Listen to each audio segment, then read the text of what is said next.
ကဲရှင်တို့ရေနိုင်ငံရဲ့ခြာရောက်နေတဲ့သူတွေအတွက်ကတော့ပဲကလာဟင်းဆိုတာမြန်မာပြည်မှာလို့ပစ္စည်းအစုံလည်းမရှိတော့ရှာရှာကြံကြံလေးလောက်ရတာပေါ့နော်ကျမတို့ယူရိုပကိုရောက်နေတဲ့သူဆိုလို့ရှိရင်ပဲတော့ရှီဟာကိုယ်တိုင်စိုက်မှပဲစားရပါတယ်ခင်ဗျာဆာထွက်နေတဲ့အပင်တွေဆိုရင်ရုံးပရိသီးပင်တွေဒါပေမဲ့အတီးတော့မတီးသေးပါဘူးရှင်ဒါလေးကတော့ channel မှာဖိုးတို့ဖွာတို့စိုက်ထားတဲ့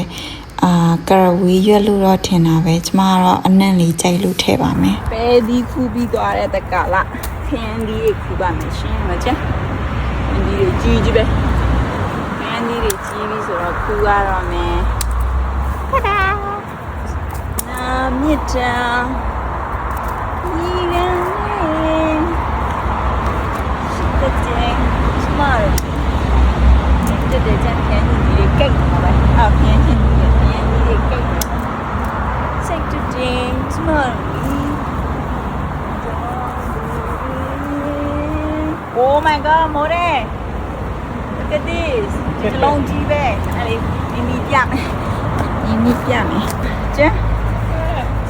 Niente, ma tutto cade qua. Candy sa dai c'è sa candy nella usa sceve.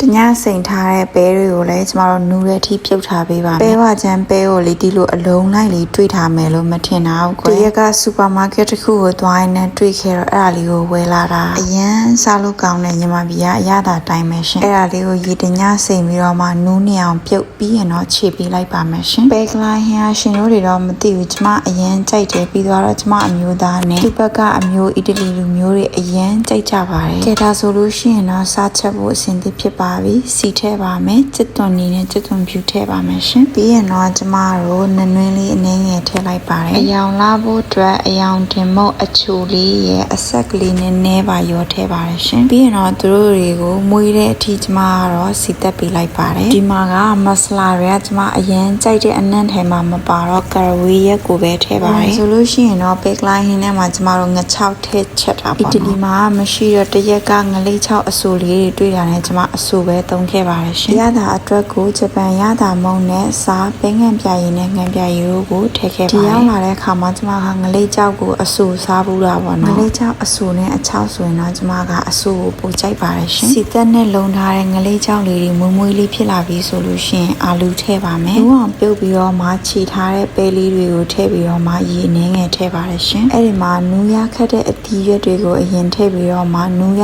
လွယ်တဲ့အသီးရွက်တွေကိုနောက်မှလိုက်ထည့်ပါတယ်ချက်ခဲ့တဲ့နေ့တော့ဆိုလို့ရှိရင်အဖွားကိုကျမတပကံသွားပေးတာပေါ့နော်အိမ်မှာရှိတဲ့မိသားစုဝင်တော်တော်များများကတော့အရင်ကြိုက်ကြတယ်အဓိကကတော့အမျိုးသားဘက်ကအဖွားပေါ့နော်သူဆိုရင်အရင်ကြိုက်လို့သူပြတဲ့အမူအရာလေးကအရင်ချစ်စရာကောင်းပါတယ်ရှင်ပြီးရင်တော့ကျမတို့လီးထားတဲ့ပဲတော့ရှည်လေးတွေထည့်ပါတယ်နောက်ပြီးရင်တော့ကျမကမိုးလေးထည့်ပါမယ်ရှင်မိုးကတော့မထည့်လဲရပါတယ်မြန်မာပြည်မှာဆိုလို့ရှိရင်တော့ကျမတို့ရုံးပရိသီးတွေထည့်တာပေါ့နော်ဒီမှာကမရှိဘူးရှင်ကိုယ်တိုင်စိုက်ထားတဲ့ရုံးပရိပင်တွေကလည်းမတီးသေးတော့ကျမရှိရလေးပဲထည့်ချက်ထားတာဖြစ်ပါတယ်မြန်မာနိုင်ငံနဲ့မိုင်ပေါင်းတောင်းချီဝေးတဲ့အခုလိုအဝေးရဲ့နိုင်ငံကလူတွေကကျမတို့ချက်တယ်ကျမတို့နိုင်ငံရဲ့ပဲကလာဟင်းကိုအရင်ကြိုက်တယ်ဆိုတော့ကျမအရင်ဝမ်းသာတာပေါ့အဲ့တော့အခုအဖွားအတွက်ကိုကျမကတပကံခူးသွားပြီးမှဖြစ်ပါတယ်ရှင်ကြည့်တာလေးဆိုလို့ရှိရင်အရင်မွေးမွေးလေးနဲ့စိတ်စိတ်ကလေးနဲ့အရင်စားကောင်းတယ်ကျမရဲ့ပဲကလာဟင်းလေးရပါပြီရှင်အားလုံးကိုကျေးဇူးပါဘိုင်ဘိုင်